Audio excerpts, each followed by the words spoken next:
Bluesky lists. So what is that? So basically, when you create an account in Bluesky, you don't know where to start. So you need to go to Lists tab, and then here, public shareable list, which can drive feeds.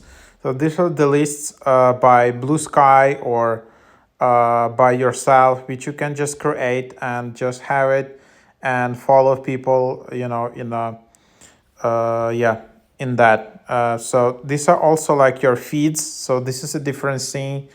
Your feeds, these are the people you wanna follow. So here, your feeds. Then there are starter packs.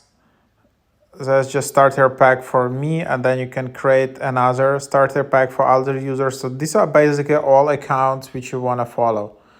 So then here you also have suggested accounts, and then you have feeds, which you can have here if you tap on search icon. So just feeds in the what to follow, and then you can find feeds in top right, where you can just find suggested feeds for you to follow.